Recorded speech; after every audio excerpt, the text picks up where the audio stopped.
기묘한 이야기 고스트맘마 김은용입니다.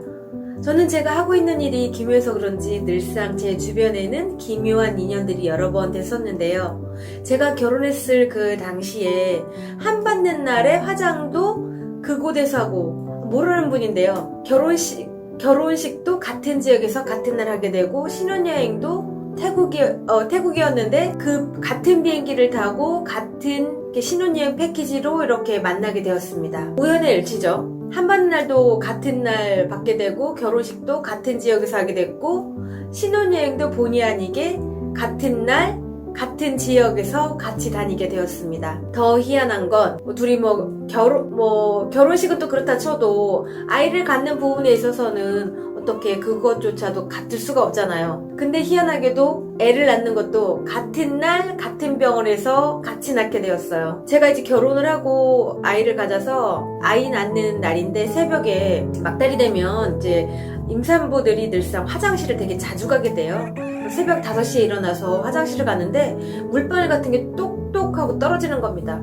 그래서 애를 처음 낳는 거니까 임산부 수첩을 이렇게 뒤져보니까 그게 이슬이 비치는 거다, 하수가 된 거다, 이런 식으로 이제 거기에 써 있었어요. 그래서 내가 아기를 낳으려고 하나 보다라고 생각을 해서 이제 엄마한테 이제 미리 전화를 했죠. 엄마한테 미리 전화를 하고, 이제 그 당시에 이제 남편을 깨워서 내가 아기를 낳을 것 같으니까 아기를 낳으려면 좀 힘을 좀 써야 되잖아요. 그래서 아침밥을 해서 먹고, 아기를 처음 낳는데 이제 제가 청주에 있는 산부인과를 다녔는데, 그건 아무 때나 누르는 야간배를 눌러도 되는데 그 영업 그 시간 그때까지 이제 기다린 거예요. 그래서 이제 의사의 진료를 이렇게 받았는데, 의사 선생님이 진료를 이렇게 하시더니 아기가 조기가 파수가 돼서 12시간 안에 아기를 무조건 꺼내야 된대요.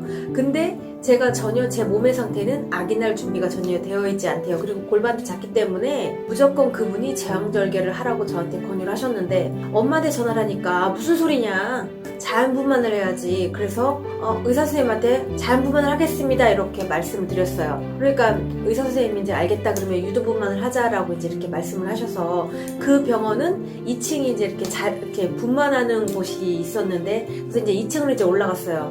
그랬더니 그 카운터에 그 또 부부가 무슨 짠 것도 아닌데 서로 그 병원 다니는지 몰랐거든요. 거기에 또 이렇게 계신 거예요. 서로 놀래가지고 여기 웬일이에요? 그러니까 그분이 애기 낳으러 왔어요 라고 이렇게 얘기를 하는 거예요. 그래서 저희한테도 묻는 거야. 어떻게 오셨어요? 그러니까 저희도 애기 낳으러 왔습니다 라고 얘기를 했죠. 그래서 이제 분만실에 이렇게 딱 갔더니 그 언니가 애기 낳으려고 이제 하다가 또 멀쩡해지고, 또 하다가 또 멀쩡해지고, 또 이렇게 하는 거예요. 저는 이제 들은 소리는 있잖아. 이제 하늘이 노란해져야 되고, 새카매져야 되고, 별도 보여야 되고, 이런 말씀들을 하잖아, 애기 낳을 때. 그래서 그 언니한테, 저는 몸에 아무렇지 않았었으니까 이제 그 언니가 하고 소리를 때 옆에 가가지고 장난도 쳤죠. 언니 별 보여요? 하늘 새카매? 안 보인대요. 그럼 아직 멀었어. 애기를 낳으려면 우리 엄마가 그러는데 하늘이 새카맣고 별도 노랗게 보여야 된디야, 이런 식으로 얘기를 했죠.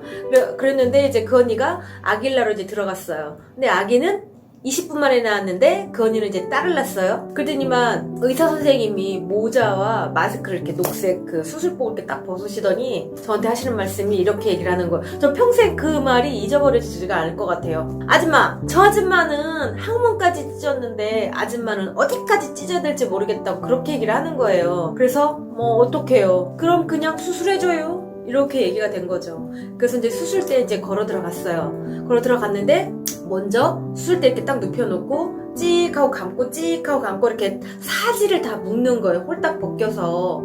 그러고 난 다음에 이제 면도를 하고 난 다음에 마취를 했는데, 마치 그 수술대에 그 불이 이렇게 딱 들어와요. 그러니까 불이 탁 들어오고 난 다음에 하나 둘 셋 하면서 이제 기절을 한 거죠. 기절을 했는데 이제 이렇게 누가 막 이렇게 때려요, 얼굴을. 그래서 이제 남편이 이제 제 얼굴 이렇게 때리더라고요. 그래가지고 궁금하잖아요, 뭐 났는지. 그래서 뭐 났냐라고 하니까 그 얘기도 또 평생 지워지지 않을 것 같아요.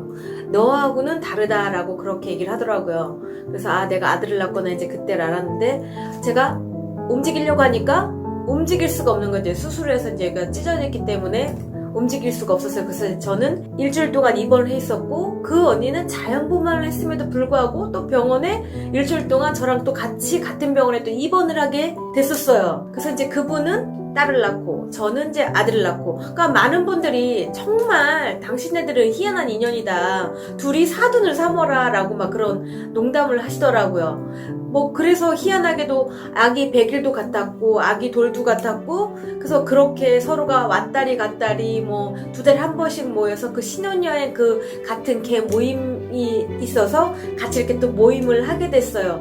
근데 그 이후로도 계속해서 그분들하고 희한한 기묘한 인연들이 생기는 거예요. 얼마나 기묘한 인연이 있었냐면 다음 편에 제가 말씀드리겠습니다. 감사합니다.